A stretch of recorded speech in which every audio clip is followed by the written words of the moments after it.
দুইটা কাক পাঠায় দিছে, আমার আল্লাহ দুইটা কাক পাঠাইয়া কাবিলকে আমার আল্লাহ শিক্ষা দিতেছে। দুইটা কাক নিজে নিজে মারামারি করার পর একটা কাক মরে গেছে, আরেকটা কাক তার পা দিয়া তার ঠোঁট দিয়া বালুটাকে উঠাইয়া ছোট্ট একটা গর্ত করিয়া ওই কাকটাকে গর্তের মধ্যে ফেলে বালু দ্বারা আবৃত করে দিয়েছে। এটা দেখার পর কাবিল এবার শিখতে পেরেছে কি করতে হবে। এবার কাবিলও সুন্দর করে মাটি উঠাইয়া তার ভাইটাকে দাফন করে দিয়েছে।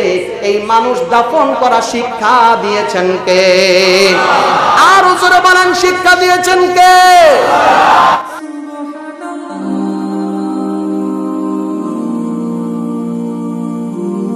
এই দুনিয়ার জমিনে যখন কোনো মানুষ ছিল না, আল্লাহ তাআলা সর্বপ্রথম আদম আলাইহিস সালাতু ওয়াস সালাম আর মা হাওয়া আলাইহিস সালাম এই দুইজনকে আল্লাহ দুনিয়াতে পাঠালেন। পাঠানোর পরে স্বামী স্ত্রীর মিলামেশা দ্বারা সন্তান হবে, সন্তান হলো, কিন্তু পৃথিবীর বুকে তো আর কোনো পরিবার নাই, আর কোনো ফ্যামিলি নাই। এই যে আদম আর হাওয়া আলাইহিস সালাম উভয়ের ঘরে যে সন্তানগুলো আসলো, এদেরকে কাদের সাথে বিবাহ দিবেন? এই জন্য আল্লাহ একটা নিয়ম করে দিলেন কি, মা হাওয়া আলাইহিস সালাম যখনই গর্ভধারণ করতেন, যখনই সন্তান প্রসব করতেন, একসাথে দুইটা সন্তান প্রসব করতেন। কয়টা সন্তান? একসাথে দুইটা সন্তান প্রসব করতেন। দুইটা সন্তান অর্থাৎ যমজ ভাই বোন, তাদের দুইজনের মধ্যে একজন ছেলে একজন মেয়ে, একজন ভাই আর একজন বোন। আবার পরবর্তীতে যখন মা হাওয়া আলাইহিস সালাম সন্তান প্রসব করতেন, দ্বিতীয়বার আবার দুইটা সন্তান প্রসব করতেন, সেখানেও একজন ভাই একজন বোন অর্থাৎ যমজ সন্তান। আল্লাহ পাকের নিয়ম ছিল যে এক উদরের একসাথে জন্মগ্রহণ করা যমজ ভাই বোন আপন। যমজ ভাই বোন কি? যমজ ভাই বোন কি? আপন। একসাথে জন্মগ্রহণ করা, একসাথে মায়ের গর্ভে আসা, এরা দুইজন যমজ ভাই বোন আপন। আর 2 বছর বা 3 বছর পরে আবার যে যমজ ভাই বোন এসেছে, ওই দুই ভাই বোন আপন, কিন্তু আগের ভাই বোনের সাথে তাদের আপন অর্থাৎ তাদের সাথে আপনের কোনো সম্পর্ক না। অর্থাৎ মনে করেন 2000 উদাহরণস্বরূপ মা হাওয়া আলাইহিস সালাম প্রথমে দুইজন সন্তান প্রসব করলেন, পরবর্তীতে 3 বছর পরে আবার দুইজন। সম্পর্কের দিক থেকে এই দুইজন আপন, আবার এই দুইজন আপন। এখন বিবাহ দিলে এখান থেকে ছেলে, এখান থেকে মেয়ে, এখান থেকে ছেলে, এখান থেকে মেয়ে। কথা বুঝতে পারছেন সবাই? তো আদম আলাইহিস সালাম এই নিয়ম করলেন যে তোমরা আপন যমজ ভাই বোনকে বিবাহ দিব না, বরং দুইজন ছেলে হয় আর দুইজন মেয়ে হয়। বড় ছেলের নাম হচ্ছে কাবিল আর ছোট ছেলের নাম হচ্ছে হাবিল। এখন ঘটনা সূত্রে কাবিলের সাথে যেই বোন জন্মগ্রহণ করেছে, ওই বোনটা ছিল সুন্দরী। ওই বোনটা কি ছিল? সুন্দরী। আর হাবিলের সাথে যেই বোনটা জন্মগ্রহণ করেছে, ওই বোনটা ছিল ওই কাবিলের বোনের তুলনায় কিছুটা কালো। এখন সুন্দরী মেয়ে বিবাহ করতে কার মন না চায়? ঠিক না বেঠিক? কথা বলে না, মানে মনে হয় যে কারো মনে চায় না। সুন্দরী মেয়ে বিবাহ করতে কার মনে না চায়? সবারই তো মনে চায়, ঠিক না বেঠিক? এখন আদম আলাইহিস সালাম নিয়ম করলেন কি, যে হাবিলের সাথে কাবিলের বোনের বিবাহ হবে, কাবিলের সাথে হাবিলের বোনের বিবাহ হবে, এই নিয়ম করলেন। এখন কাবিল দাঁড়ায় গেছে। কাবিল দাঁড়ায় বলে, আব্বা আপনার এই নিয়ম আমি মানি না, আপনার এই নিয়ম আমি কি করি না? মানি না। আমার সাথে আমার বোন জন্মগ্রহণ করেছে, সে সুন্দরী, আমি তাকে বিয়ে করব, কিন্তু আপনি হাবিলরে বেশি আদর করে সুন্দরীটাকে দিতেছেন হাবিলের কাছে, আর হাবিলের বোনটাকে দিতেছেন আমার কাছে, এটা আমি মানি না। তো এবার আদম আলাইহিস সালাম বললেন, ঠিক আছে, তোমরা দুই ভাই কুরবানি করো। তোমরা দুই ভাই কি করো? কুরবানি করো। যার কুরবানি আল্লাহর কাছে কবুল হবে, তার সাথে সুন্দরী মেয়েটার বিবাহ হবে। আল্লাহ তাআলা এই ঘটনাটা কোরআনুল কারীমের মধ্যে সুন্দরভাবে উল্লেখ করেছেন। সূরাতুল মাইদা আয়াত নম্বর 27 আল্লাহ তাআলা বলেন, ওয়াতলু আলাইহিম নাবা আবনাই আদম বিল হক إذ قربا قربانا فتقبل من أحدهما ولم يتقبل من الآخر আল্লাহ তাআলা আপনার আমার নবী মুহাম্মদুর রাসূলুল্লাহ সাল্লাল্লাহু আলাইহি ওয়াসাল্লামকে ডাক দিয়া বলেন, নবী আমার, আপনি আপনার উম্মতদের কাছে আদম আলাইহিস সালাতু ওয়াস সালামের দুই সন্তানের ঘটনা বর্ণনা করেন। ইল করবা কুরবানান ফাতুকব্বিলা মিন আহাদিহিমা ওয়া লাম ইয়াতাকাব্বাল মিনাল আখার। তারা দুই ভাই আমি আল্লাহর জন্য কুরবানি দিয়েছে, আমি আল্লাহর জন্য কুরবানি উপস্থাপন করেছে, কিন্তু আমি আল্লাহ তাদের দুই ভাইয়ের মধ্য থেকে একজনের কুরবানি কবুল করে নিয়েছি।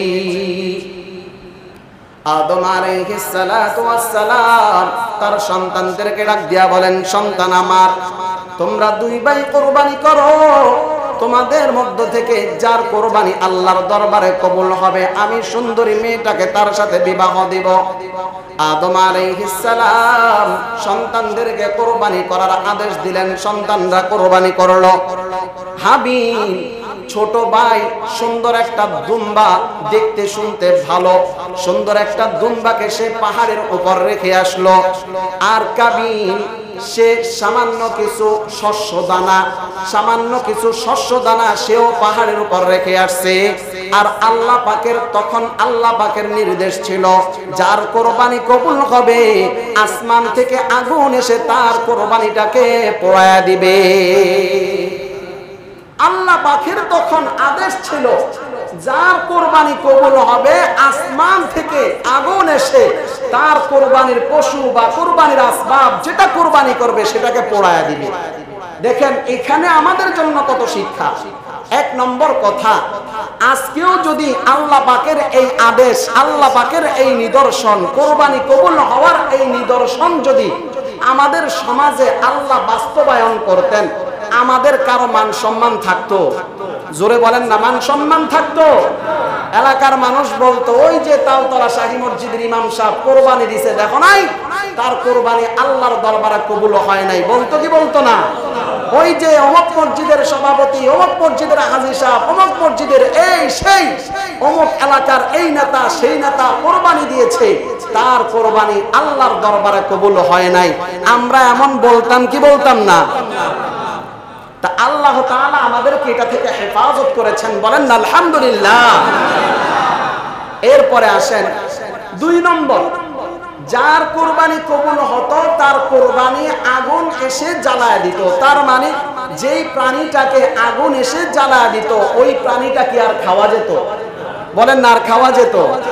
আর আমাদের কোরবানির গোশত মাশাআল্লাহ, পশুটা যদি একটু হৃষ্টপুষ্ট হয়, দেখতে শুনতে যদি ভালো হয়, ঈদের আগের 2-3 দিন আগে ওয়ালটন, সিঙ্গার, স্যামসাং যা ফ্রিজ লাগে আয়না ঘরে ঢুকায়, এক ঈদের গোশত আরেক ঈদ পর্যন্ত নিয়ে ঠেকায়, আছে না নাই?